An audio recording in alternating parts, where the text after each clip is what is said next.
تو اللہ کہتا ہے یہ یہود اور نصارہ تمہیں اسلام سے پھیرنا چاہتے ہیں، حالانکہ مشن تمہارا اتنا اہم ہے کہ اللہ تو چاہتا ہے کہ تم خود بھی دین پر چلو اور پوری دنیا کو چلاؤ، اور اگر تم اپنے آپ کو تباہ کر بیٹھے، ایک ملت کی بجائے سینکڑوں ملتیں بنا لی تو برباد ہو جاؤ، اصل کام تو ہو ہی نہیں سکا۔ جس فوج میں انتشار ہوگا، آپس میں اختلاف ہوگا، دوسروں کا کیا مقابلہ کر؟ اس لیے اتحاد پر اسلام نے سب سے زیادہ زور دیا۔ آپ دیکھتے ہیں اتحاد کے لیے کیا حکم ہے، اگر کوئی اوپر کے سیاروں پر چلا جائے یا فضا میں چلا جائے اور جو نماز کی صفیں بنتی، نماز کا وقت آتا رہتا، ایسا ہے انتظام، کہیں سورج طلوع ہو رہا، کہیں غروب ہو رہا، کہیں زوال، 24 گھنٹوں میں اذان ہو رہی ہے، ایسا جغرافیائی نظام۔ اور جب صفیں ہوتی ہیں دائرے کی شکل، مرکز کیا؟ ایک طرف کو منہ ہے سب کا، جس کو کہا جاتا بیت اللہ، یہ اللہ کا گھر، یعنی منہ کر کے پوری امت ایک طرف منہ ہے کہ ہماری ایک ہی منزل ہے کہ اللہ کو خوش کرنا، ہمارا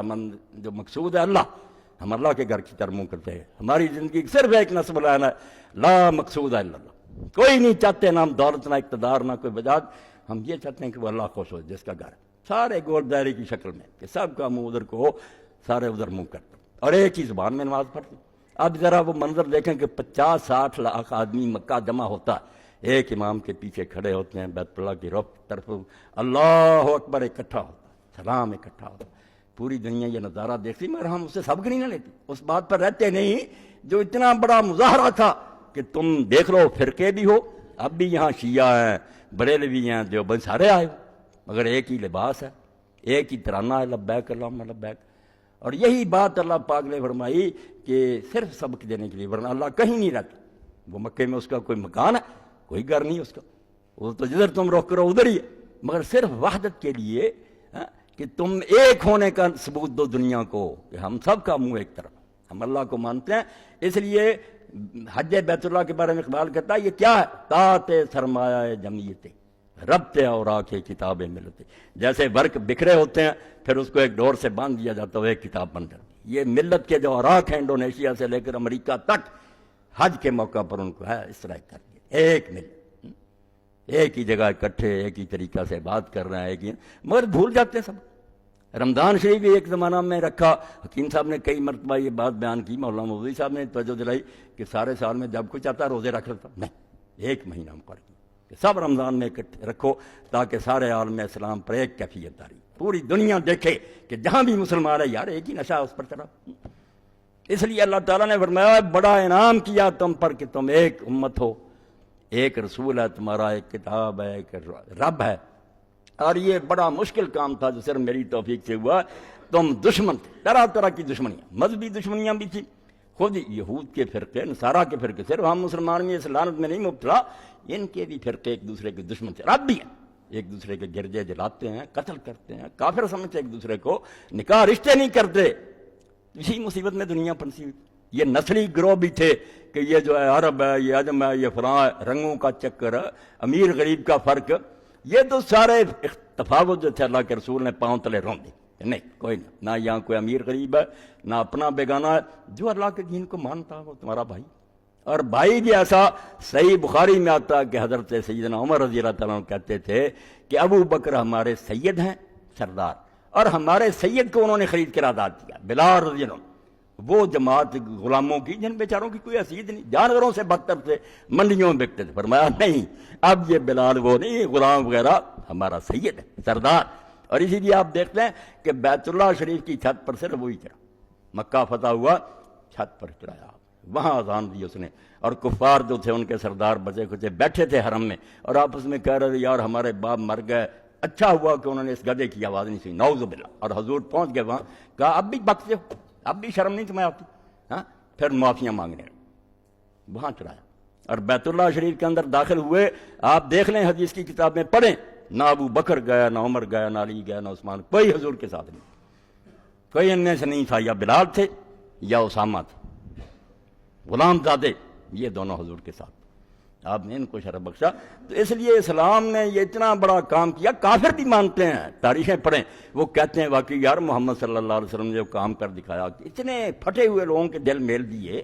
یہ صرف انہی کا کام، اور یہ اللہ کا نبی کر سکتا، ورنہ کیا طریقہ کا اتنے دشمنوں کا آپس میں بھائی بنا دی۔ تو فرمایا اس کو گم نہ کر بیٹھنا،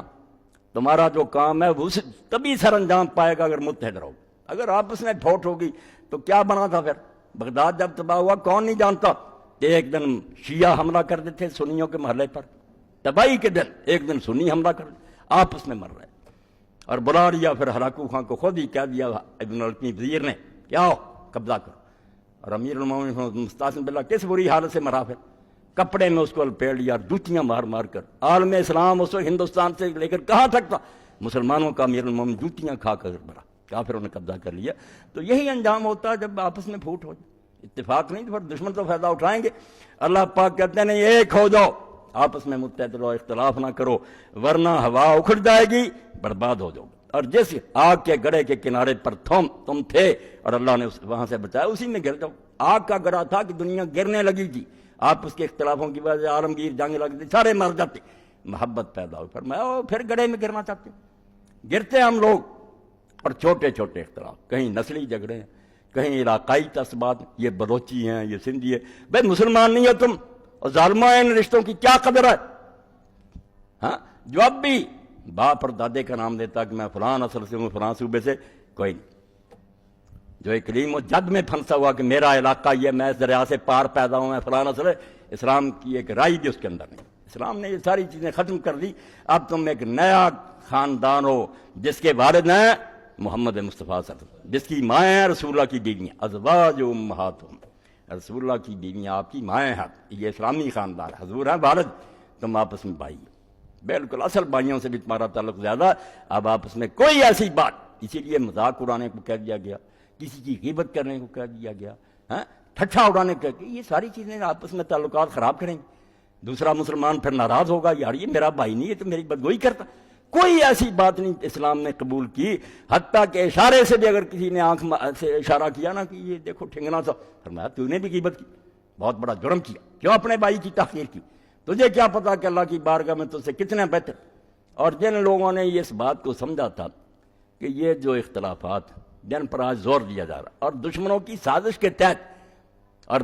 بعد میں حقیقتیں کھولتی، پتہ چلتا کہ یہ مولوی حضرات بھی لاکھوں لیتے، ان میں بہت سے جن کو لاکھوں کروڑوں ملتا ہے ایجنسیوں کے ذریعے، کھاتے ہیں، بڑی بڑی کاروں میں گھومتے ہیں، کوٹھیاں بن جاتی، جن کو ایک روٹی نہ ملتی تھی وہ کوٹھیوں کے مالک ہو کر مرتے، اصل میں سب ان کے ایجنٹ ہوتے کہ مسلمانوں میں پھوٹ ڈالو، یہ آپس میں لڑتے رہیں۔ تو اختلاف کیا؟ یہ شیعوں سے پوچھے کہ جن کے پیچھے تم کہتے ہو کہ وہ چونکہ حضرت ابوبکر عمر سے ناراض تھے، اب بیروت سے ناج البلاغہ چھپی، اس کے مقدمے میں اس شیعہ عالم نے کہا کہ جس کو امام مانتے اس نے کیا کیا تھا؟ ابوبکر عمر کے زمانے میں ان کے پیچھے نمازیں نہیں پڑھی، ان کے بیت المال کو زکات نہیں دی، اور اپنی بچی جو تھی ام کلثوم وہ حضرت عمر رضی کو نہیں دی۔ اس لیے کیوں تم مت میں انتشار پیدا کرتے ہو؟ ٹھیک ہے، ہم سمجھتے ہیں کہ وہ زیادہ حقدار تھے، زیادہ قابل تھے، مگر اگر دوسرے لوگ بھی انہوں نے اچھے طریقے سے امت کی خدمت کی اور اسلام کے مطابق کام کیا، تمہیں کیا اعتراض ہے جب تمہارے امام نے کہا کہ میں راضی ہوں؟ اور ادھر ان لوگوں کی حالت ہے کہ چھوٹے مسائل فقہی، کہ وہ ہاتھ یہاں باندھتا وہ یہاں باندھتا، خدا کے بندے یہ نہیں سوچتے کہ تمہاری ان حرکتوں کی وجہ سے لوگ اس نماز ہی چھوڑ بیٹھے، ہمارے اپنے بیٹے بے نماز ہو گئے، وہ فکر نہیں تمہیں یہ جھگڑا کہ اس کی نماز ٹھیک ہے اس کی، وہ پھر کئی لوگ بہانہ بنا دیتے، جب یار پتہ ہی نہیں کس کی نماز ہوتی ہے کیا پڑھیں؟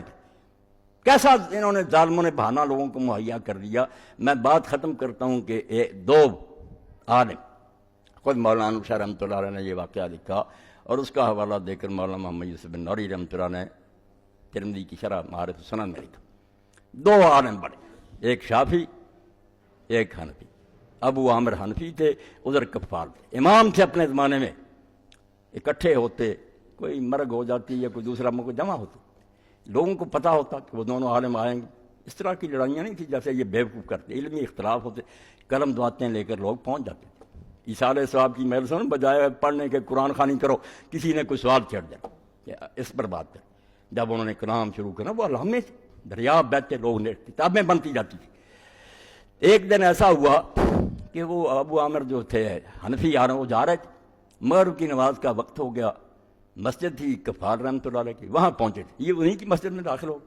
بھئی اپنی مسجد ہے، کیا پڑھتے ہو تم پیشانی پر کہ یہ حدیث کیا یہ جو بندے کافر ہوگا، مسئلہ نہیں ہے، قبلہ کی طرف رخ نہیں، قرآن نہیں پڑھا جا رہا، کیا ہو گیا آپ کو کہ آپ سمجھتے نہیں یہ ہماری نماز نہیں، تو داخل ہو۔ اب کفار رحمۃ اللہ علیہ نے جب دیکھا کہ ابو عامر آ گئے ہماری مسجد میں، تو انہوں نے اپنے مؤذن کو اشارہ کر دیا